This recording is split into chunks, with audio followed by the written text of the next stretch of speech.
3 surprising facts about narcissistic personality disorder and recovery from narcissistic abuse that will probably surprise you. Hi, I'm Dr. Robin Koslowitz, YouTube's post-traumatic parenting expert. Today, we're going to be talking about narcissistic personality disorder and, more importantly, recovering from narcissistic abuse if you're a post-traumatic parent. And I want to explain a lot of social media controversy around the actual numbers of narcissistic personality disorder and what we can understand about it from that. But first, if you're a post-traumatic parent, if you experienced elements of narcissistic abuse growing up, if you're worried that your damage will damage your children, if you're trying to set boundaries with a family member or a boss that has some elements of narcissism, welcome. Hi, we get it. We've been there. We're post-traumatic parents too.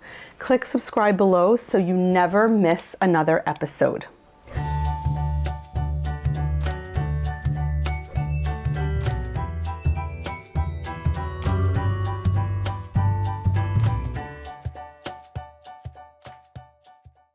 So the first most surprising fact about narcissistic personality disorder is it's a lot less common than you think. So if you look at incidents of narcissistic personality disorder in the United States population, the estimate is that about 2% of the population might have narcissistic personality disorder. So that is a really, really low percentage.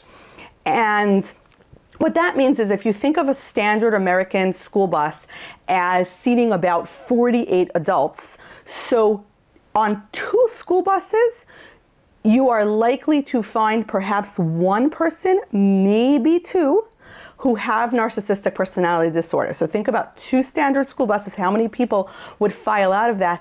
That's a really, really, really low amount of people. So there's a lot of controversy on social media right now where people are saying, oh, everybody is overdiagnosing narcissistic personality disorder, and people make it sound like half the world has narcissistic personality disorder when it's really such a rare disorder and we should have empathy for anybody with a disorder, and that this is somehow way overreported. So let's understand something.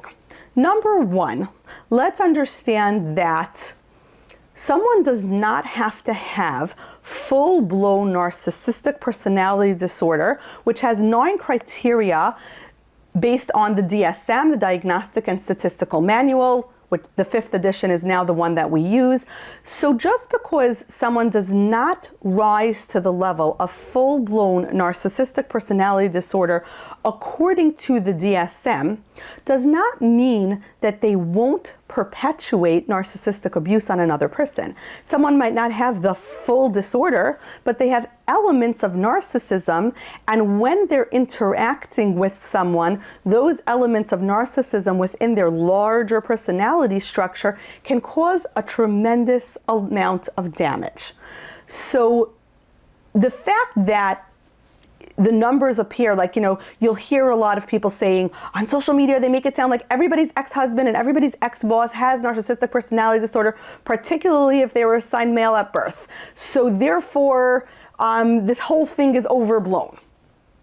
Now, it's true that armchair diagnosis, being diagnosed by somebody who is not a mental health professional but plays one, like on Instagram or YouTube, is not what we call a diagnosis. Even here on this channel, I do have a PhD in psychology. In my actual practice, I can diagnose someone with all sorts of conditions, but not without meeting them, testing them, getting to know them, giving them objective and subjective measures, and putting together an entire picture, which of course would not be legal to do on social media, which is why there's a disclaimer on this channel that it is for educational purposes only, because I'm not trying to diagnose anybody.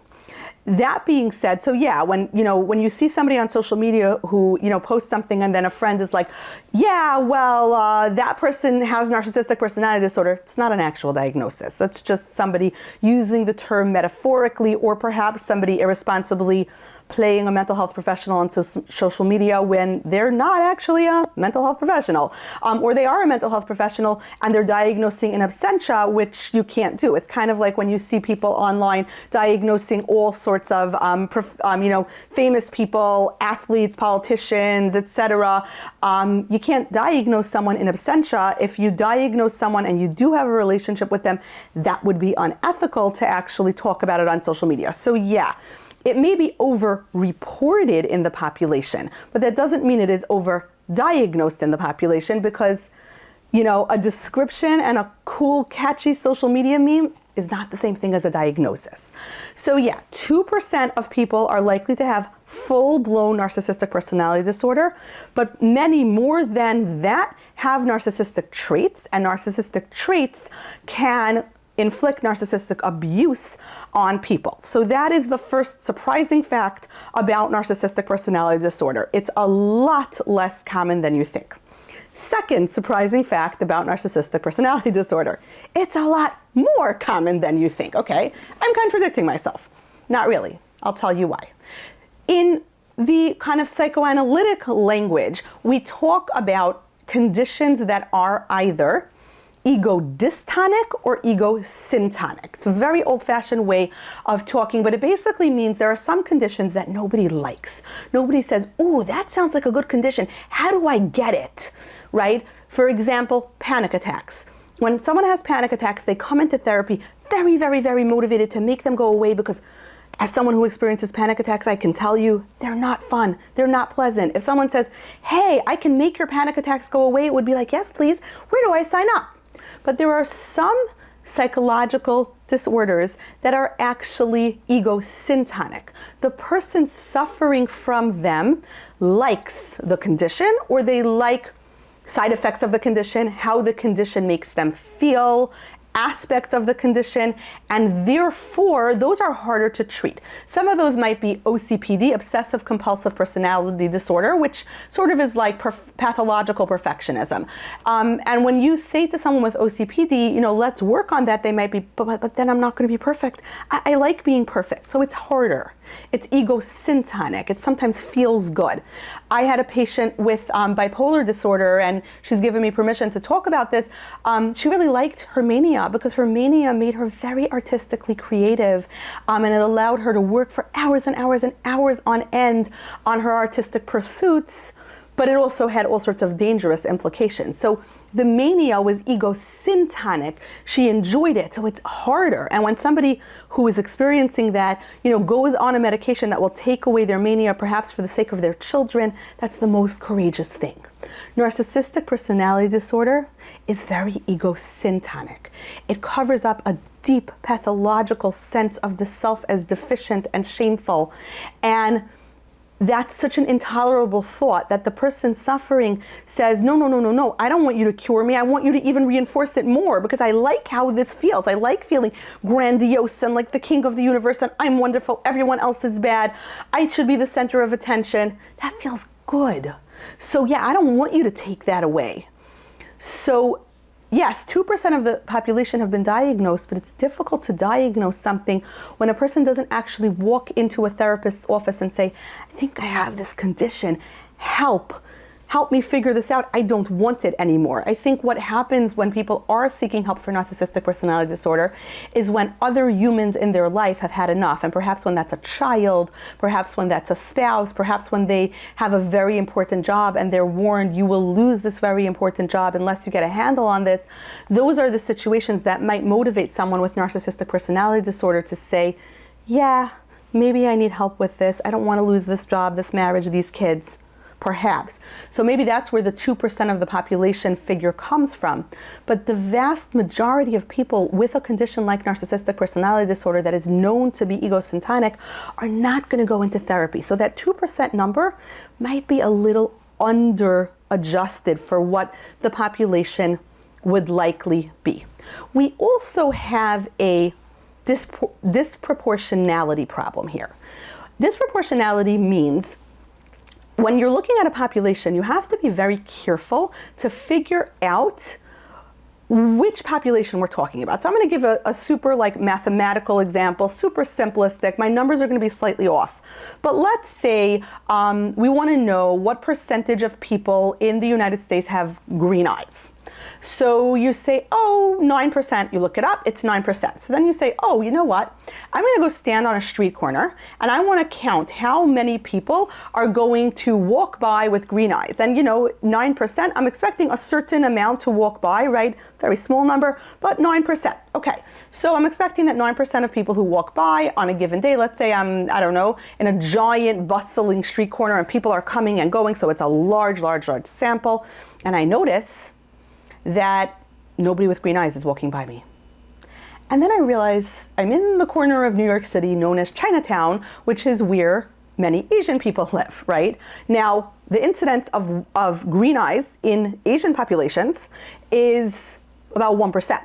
So it makes sense that if I'm in an area where predominantly people with brown eyes live, and I'm again making that assumption, of course there are Asian people with all sorts of eye colors, but the idea is that's a disproportionality issue. And if I was in an Irish neighborhood, I might expect slightly higher numbers. If I was in a Germanic neighborhood, I might expect slightly higher numbers because of where that population clusters, right? Many people who have experienced narcissistic abuse feel incredibly motivated to find out about it because it is so confusing, and it is especially confusing to people with a developing psyche, otherwise known as children, little humans.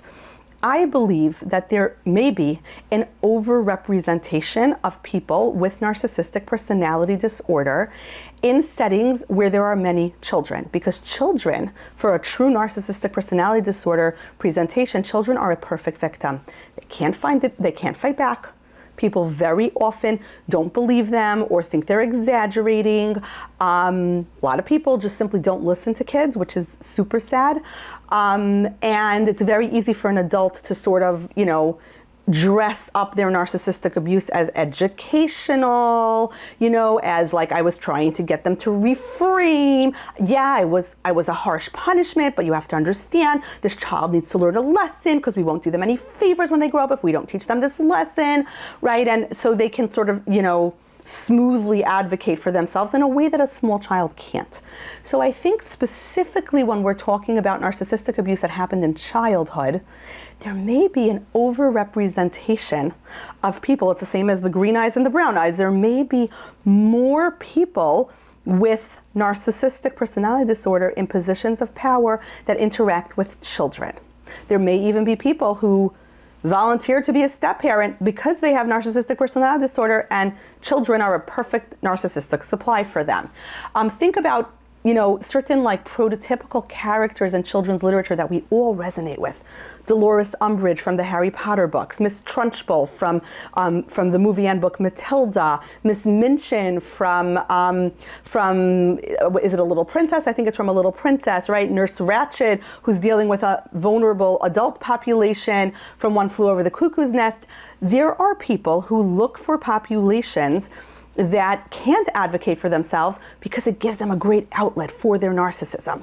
And if you are a child and you're the target of that person, it's really confusing to the developing psyche, because the gaslighting, when you're a child, what your basic task is, do my perceptions of myself, the world, and my place within it match up with reality and what I'm hearing from other people? Like, I think of myself as a pretty competent person.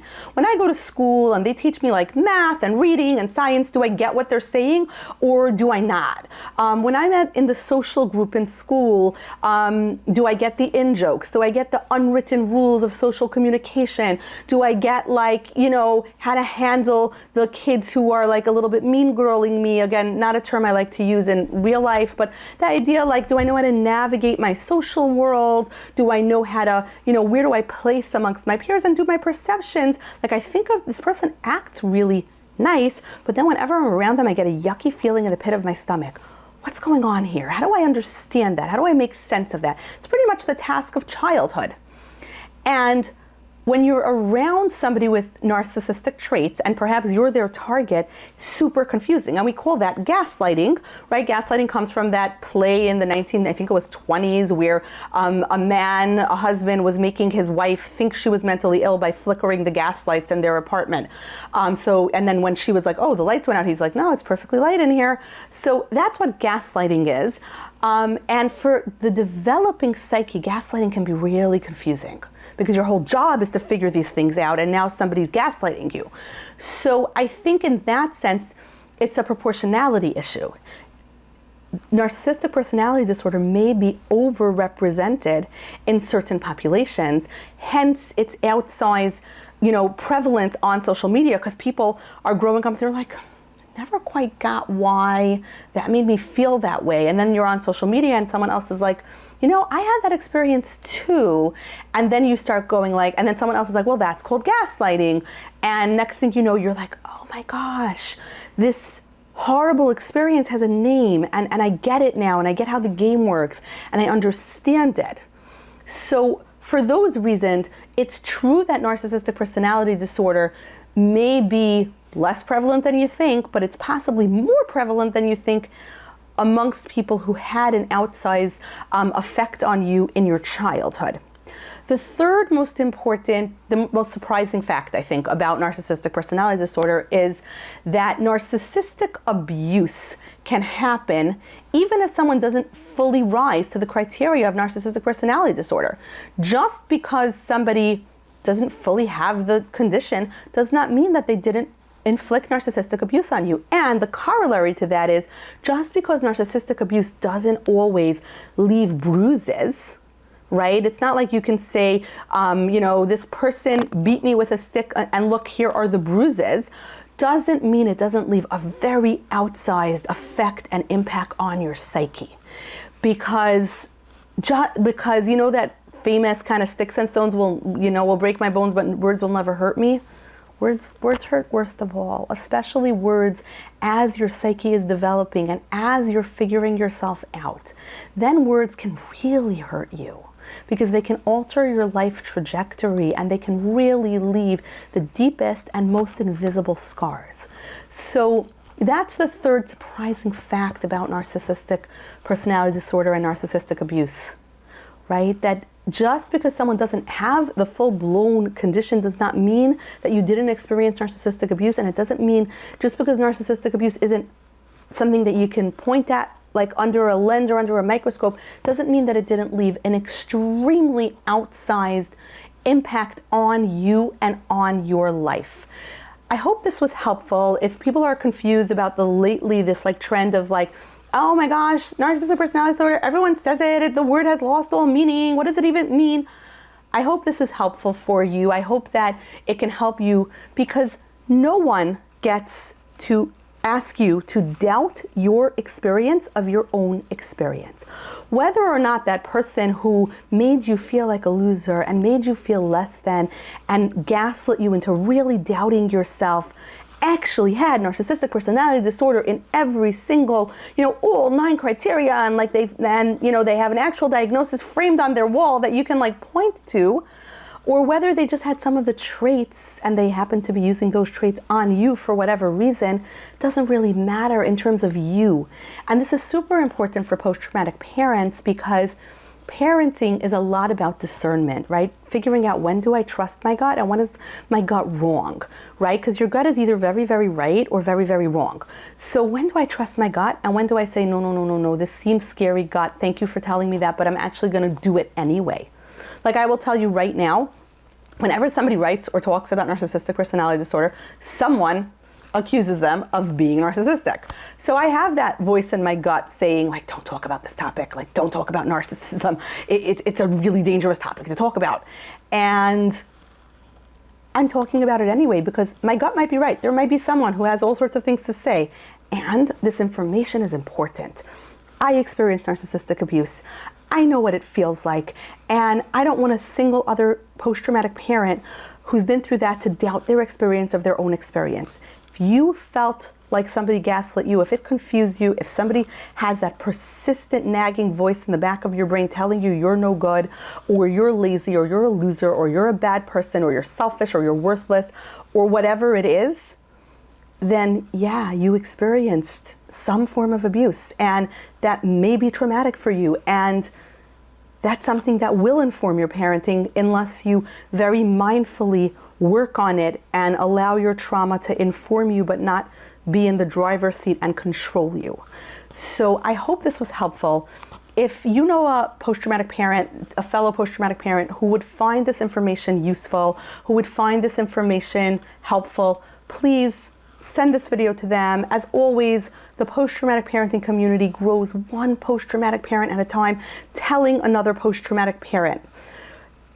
If this resonates with you, please comment below if you agree, if you disagree. I love having productive dialogue. If you have follow-up questions, let me know. I will shoot a video about them. I try to really be informed by the questions that come in on YouTube. If you want to check out other post-traumatic parenting topics, check out at Dr. Koslowitz Psychology on Instagram. That's where the post-traumatic parenting community hangs out. To hear my long-form interviews with experts in the fields of trauma, parenting, or both, check out the Post-Traumatic Parenting Podcast. It's available wherever you get your podcasts. My blog on Psychology Today is Targeted Parenting, and that's where I talk more about parenting-related topics. If you'd like to find out about the upcoming post-traumatic parenting book, which is being launched in 2025, please look at the website. It's drrobinkoslowitz.com. There's a lot of free resources on there. And let me know how I can be of most help. Until next time.